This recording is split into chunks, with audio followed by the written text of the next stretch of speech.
hadlaynaa qaybta tamarka waxa jira maanta dunida aad joogno waxa jira hoggaanku waa maxay marka waxa maqasho hoggaamiye waxa jira hoggaamiye iyo la hoggaamiyeyaal lacagaha suuqa kana waa tabtaas oo kale waa maxay waa lacago la hoggaaminayo iyo lacago wax hoggaaminaya tusaale oo kale hadda halka waxa uga jeedaan AUD qaybta tan waa maxay marka lacagta u horeysa ee hoggaanka ah way lacagaha kan waa lacagaha hoggaanka ah okay maxaa weeye waa lacagaha hoggaanka ah marka waxaan fiirinaynaa qaybta markaad fiirisid hoggaanka ah hadda tusaale oo kale AUD waa maxay waa hoggaankii okay AUD waxa weeye waa hoggaanka tusaale kale maadaama ay tahay hoggaanka waxa tagaysaa qaybta tan waa tusaale okay guys tusaale idin soo qaaday dhageysta kadib maxaa dhacay AUD waxay tagtay halkan waxay hoggaaminaysaa USD markaad fiirisaa halkan waxay hoggaaminaysaa USD bay hoggaaminaysaa waatan haddaad u tagtid waxay hoggaaminaysaa USD bay hoggaaminaysaa ومحي اسكو نقطة مركز اسكو قبطي AUD USD كي هريسة لعقت تن سببتن بهالك النقطة الله ومعنيها دوا محي وبايرس كوا مع هرتا ومركا تنوع كلي لكن مركا اللي بدأوا إسرعان محل لها كارنسي بايرس بنقريان مركا أي لبلا عقود إسرعان كارنسي بايرس كو مركا إسرعان لبلا عقود مركا إسرعان AUD كليجيت بهاي مركا AUD iyo USD بها مركا waxa weeye israacay oo isku sarfaya oo waa maxay bayriska hadda midii micneeyo hadda maqashid waxa weeye bayriska waxa weeye waa laba lamaane laba kabood waad aragtay labadaada lugood laba kabood laba dhagood laba indho waa maxay wax walba oo lamaana yani waa maxay baa la dhahaa bayris marka bayrisku waa maxay labadan lacagood marka language-ka waa inaad fahmi kartid oo labadan lacagood marka la isku qabto okay waxaan dhahaynaa AUD waa misna sii wadana tusaale kale NCD waatan NCD iyo AUD marka la isku qabto maxay noqonayaan AUD NCD waxay noqonayaan two pairs oo isku tagay maxay noqonayaan one pair bay isku noqonayaan oo waa hal kabaha gutay waa pair hal wax bay isku noqonayaan oo waxa weeye laba lacagood isku tagay oo markaas waxa weeye NT aw la qaybta tan waa maxay hogaamiyaashii tay hogaaminaysa AUD NCD baa dambaysa okay haddaad sii fiiris marka kaad oo kale waa kan kaad yee hogaaminaysaa JPY bay hogaaminaysaa oo maxay noqotay kaad JPY bay noqotay AUD waatan maxay noqotay AUD JPY bay noqotay sidaasay ku soconaysaa bla bla bla bla bla okay waxaan marka inaan idin tuso muhiimadda ay leedahay aad si guud u fahmaysid teeba hogaaminaysa lacagu goorma hogaaminaya maxay ku kasbatay inay hogaamiso waxaas oo dhanna haddaan idin tusayaa hasugu waayeen insha Allah okay qaybta tan imaanayna suuq waxna saddex dagaal baa ka socda suuq waxa ka socda dagaal u dhaxeeya sellerska iyo buyerska waa labada dagaal wuxuu u dhaxeeya sellerska iyo buyerska labadooda anagu midna lama jirno ee waxa la jirnaa midka awoodda leh keeba marka awoodda hogaaminaya haddii waxa weeye sellersku awoodoodu waxa weeye iyagu bataan awood la wareegaan iyaga raacayna selba suuq u galayna haddii buyersku la wareegaana waxa u raacaynaa buyerska awoodda leh hadday labadoodu isla yihiinna midna raaci mayno ee danteena qabsanaynaa oo suuqa waa ka joogsanaynaa waa ka taxadaraynaa tusaale halka waxa uga jeedaan marka waa maxay suuqu waa mar labadan awoodood isla yihiin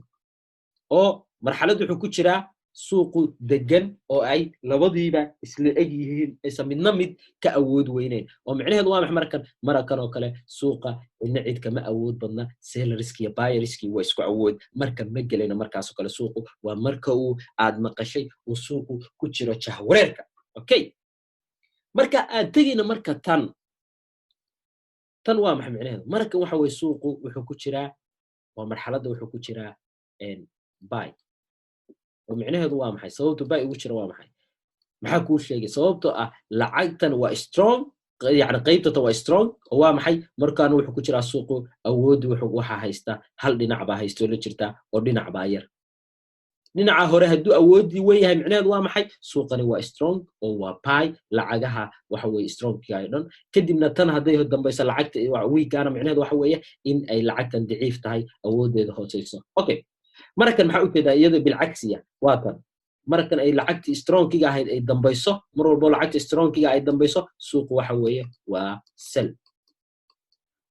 mar walba oo lacagta strongkiga ay horeysana suuqu waa buy formuladaas oo waxa weeye faseexa oo fahmaysaan oo lacag ay ku tusayana waan idin tusaya insha Allah okay marka ta ka gudubno marka waxa u gudagalaynaa qaybta tan qaybtan maxay ku tusaysaa qaybta waxay ku tusaysaa waxa weeye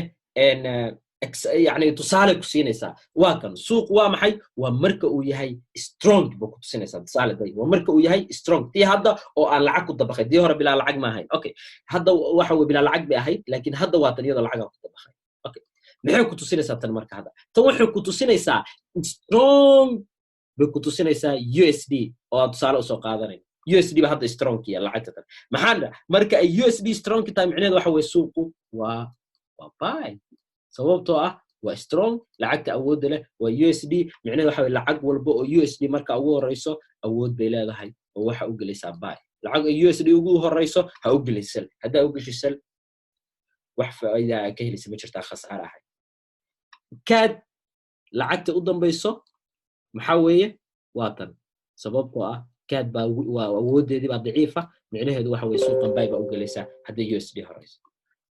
kaba soo qaad kad baan soo hormarino dhinacan keena USD baa dhinacan keena macnaheedu suuqa marka maxaa ku galaysaa selba ku galaysaa sababtoo ah lacagtii awoodda yarayd baa soo hormartay tii awoodda weynayd baa dib martay okay waxa uu gudagalaynaa tan marka hadda yuuradii oo awood yar tusaale kale yuuradii awood yar baa dhinaca martay USD awood leh baa dhinaca martay macnaheedu suuqa wuxuu aadayaa sel